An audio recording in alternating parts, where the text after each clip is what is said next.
Have you ever wondered what your perfume is really made of?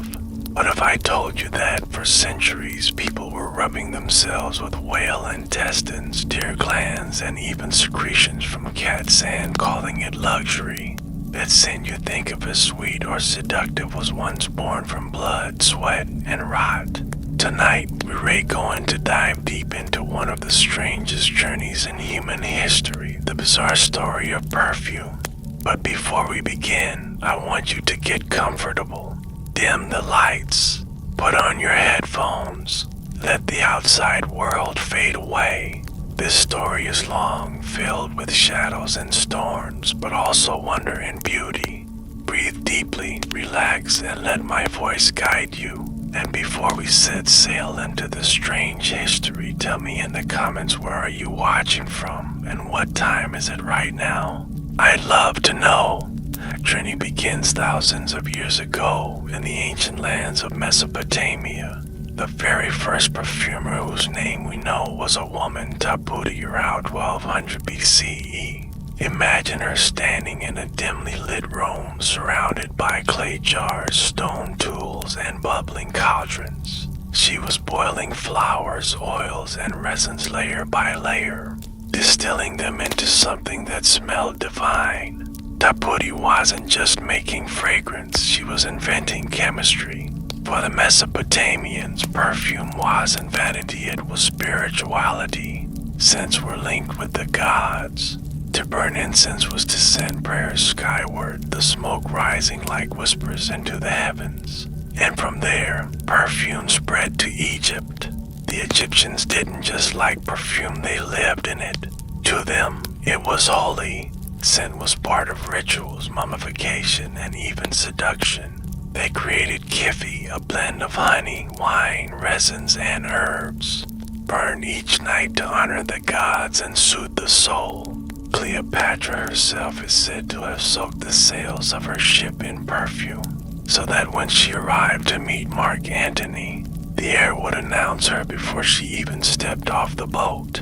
Imagine the breeze carrying the scent of jasmine and myrrh across the Nile, long before her beauty ever entered the room. Perfume here was power. It was divine. It was mysterious. But if Egypt made perfume holy, Greece turned it into obsession. The Greeks saw perfume as part of daily life. Athletes rubbed oils onto their bodies before competitions.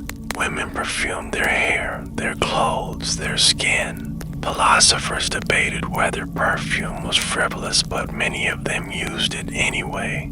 Even Hippocrates, the father of medicine, recommended certain scents as healing. But it was in Rome that perfume became excessive, almost absurd.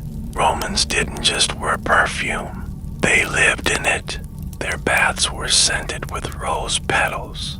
Banquets saw perfume poured into fountains so that the air itself was drenched in fragrance. Some Roman generals returning from war would enter the city not only with parades of soldiers, but with clouds of perfume surrounding them. And it didn't stop with humans. Romans perfumed their pets. Dogs, birds, even their horses were doused in oils. To be Roman was to live in a world saturated with scent. And yet, as Rome burned and eventually fell, so too did this culture of fragrance. What followed was a darker, stranger chapter.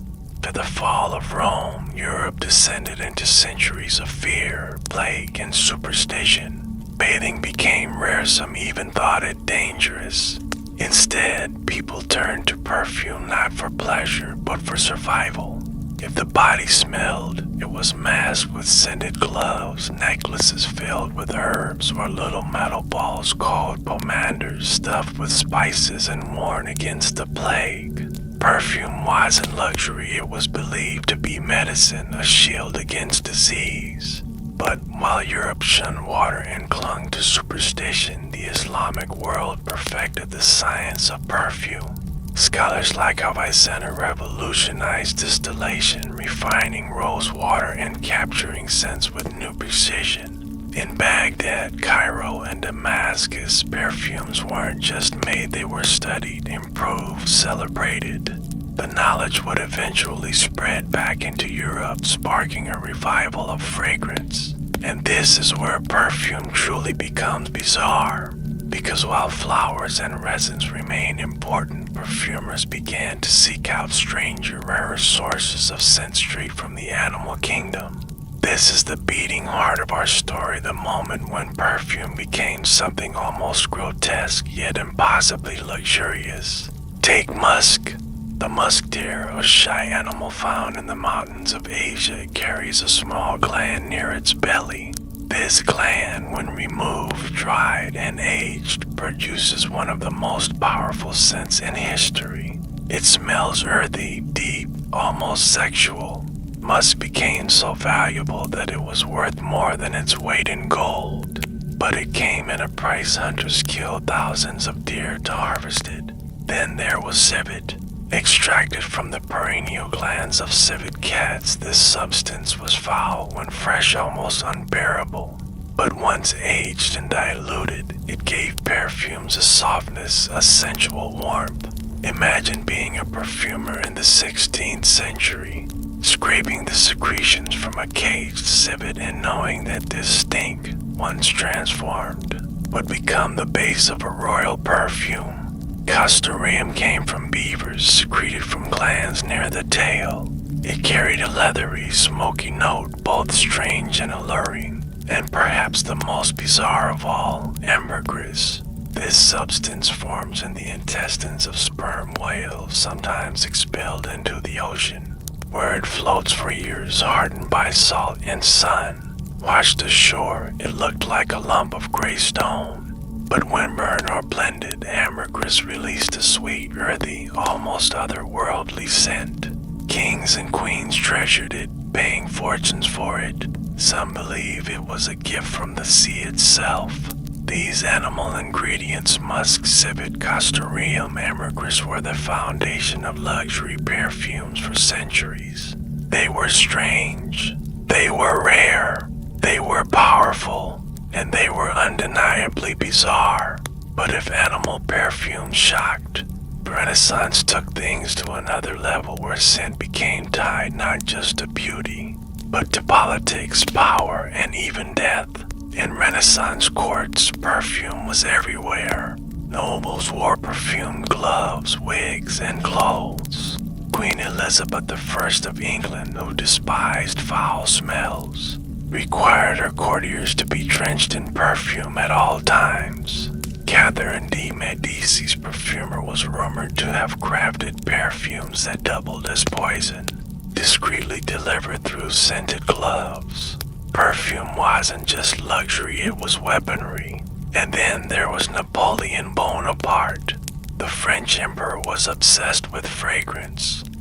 He reportedly ordered up to 60 bottles of cologne a month, bathing himself in the scent of citrus and herbs. For Napoleon, perfume wasn't just about smell, it was about identity, power, and presence. Perfume, by now, was more than just bizarre ingredients. It had become political, personal, even deadly. But the story doesn't end here. By the 18th century, France had become the beating heart of perfume. The town of Grasse, with its fields of roses and jasmine, transformed into the perfume capital of the world. Perfume factories flourished, creating scents not only for nobles but for the growing middle classes. And then came science. In the 19th century, chemists began to isolate and create synthetic versions of natural scents. Vanillin replaced the need for expensive vanilla pods. Coumarin recreated the sweet, hay-like aroma once harvested from tonka beans. Slowly, the reliance on rare animal ingredients faded, though some remained in secret. Perfume was no longer bound by nature, it could be crafted in a lab, opening endless possibilities. But despite this, perfume still held on to its bizarre legacy. Today, when you spray perfume from a bottle, you're touching thousands of years of history. From Taputi's cauldrons to Cleopatra's sails, from Roman fountains to whale vomit washed ashore, from plague pomanders to Napoleon's endless bottles, the story of perfume is unlike any other.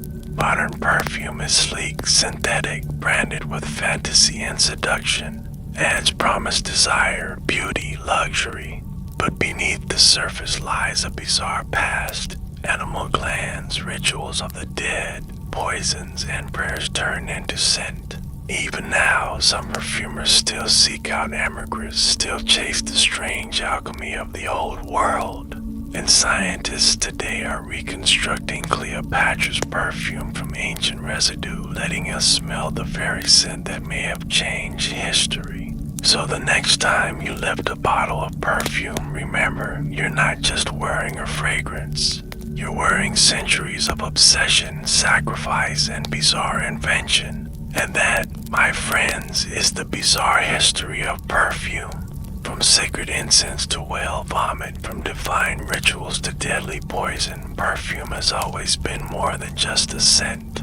It has been a reflection of our fears, our desires, and our endless hunger for beauty. Close your eyes, take a slow, deep breath, let the story settle, and let the strange, sweet history of perfume linger with you tonight. If you enjoyed this journey, there are more waiting other strange, dark, and wondrous tales of history that you can fall asleep to. Thank you for listening. Sleep well and dream deeply.